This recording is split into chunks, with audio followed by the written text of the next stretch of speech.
And the Indian Army now prepares for a long haul. Army is hunting for water source in Depsang and the DBO region for thousands of troops, remember, that have been deployed. This is big information coming in. A team of geologists are exploring groundwater source at the Galwan Valley, at the Depsang and at the DBO. India today has spoken to some experts as well, but importantly it appears that a water source is being explored. Primarily, remember, the water water and such sources will be required if Army is going for a long haul. Gaurav Sawant, I want to come back to you because, Gaurav, you've been speaking to all the experts. This is big because this clearly refers to a fact that with the winter approaching, armed forces will have to be very sure, very careful of basic resources with them.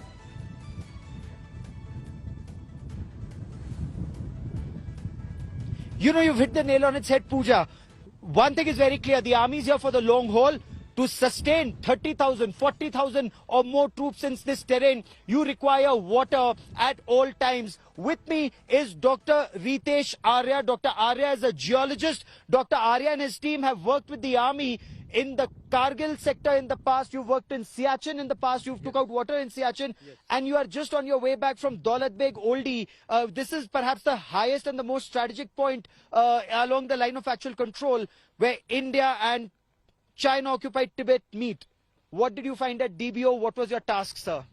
My task was to find groundwater for the Indian Army to sustain them in winters so that they can get 24/7 water, because the river and Chipchop and others streams, they freeze in winters and they have silt problem in summers. So right now, cameraman Kripal Singh and I, we've just come back from DBO and we saw, so while you have the Galwan River there, you have the Chipchap River, you have the Shok River. If you have three river sources and you have a glacier, why would you need, groundwater?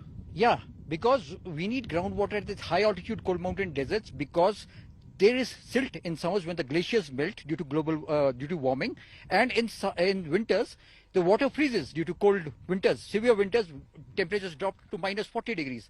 So they have to melt ice in winters, and in summers they are looking for some.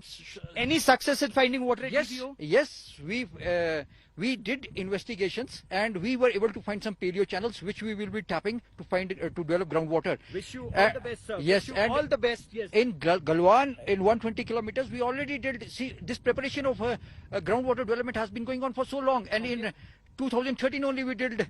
Many thanks for joining me, Doctor. So some success in finding water at Galwan in the past, some success in finding water in Pangong. So now the task is to find water in Depsang and Daulat Beg Oldie. Over to you, Pooja. And thank you so much for getting us that interaction, because it's not easy getting a groundwater source in Ladakh, and there's already a scarcity. So thank you so much for getting us that important interaction as well. Gaurav Sawant is on the ground in Ladakh. Now remember, India today has exposed multiple incidents of Chinese border aggressions already, including incidents of firing at the LAC.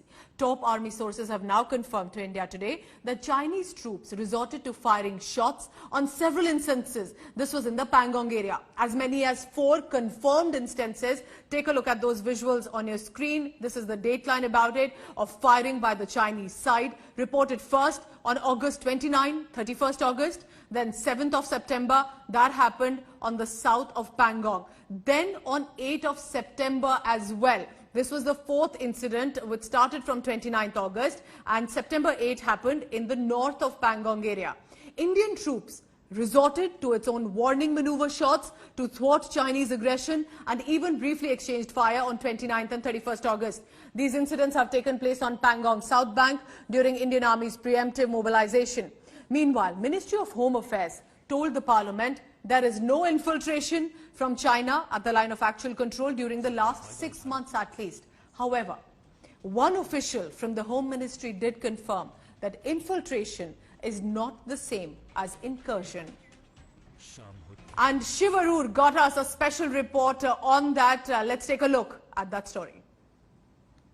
first, I'd like to just tell you and all of our viewers that there has been a calm that's been prevailing. Of course, a great deal of tension and it's on a razor's edge, but there has been calm and no firing since September the 8th because commanders have actually intervened and tried to ensure that, the firings don't take place because there's a very good chance of them escalating. Now, on September the 8th, which was the last time that a firing exchange happened, was when the Indian Army was readjusting its positions and taking over some dominating heights in the Pangong North area. Remember, this is the place where the entire standoff had actually begun, back in May this year. And it was here that the Indian Army was taking some preemptive actions. And during these movements, there was a firing exchange by both sides. No injuries because these were more in the way of warning shots that were fired with some light machine guns and assault rifles, Akshita.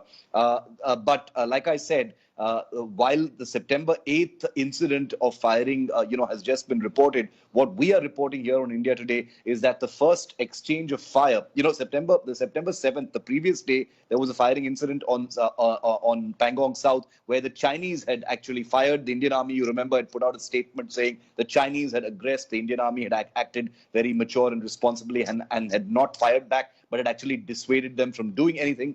That may be the case, but the first firing actually happened on August the 29th. Much was made about the fact that the firing that took place on September the 7th was the first in 45 years. We here at India Today are now updating that information, Akshita, and telling our viewers that the first incident of firing, which was an exchange, happened, the previous month, August 29th, when the Indian Army had begun taking over certain heights in South Pangong. There was a brief firing exchange on the night of August 29th. There was another longer firing exchange that happened on the night of August the 31st as well. So four in total are the firing exchanges that we've been able to know about. There may have been some brief exchanges in between, but these were the major ones. They lasted a few minutes each and were definitely serious incidents.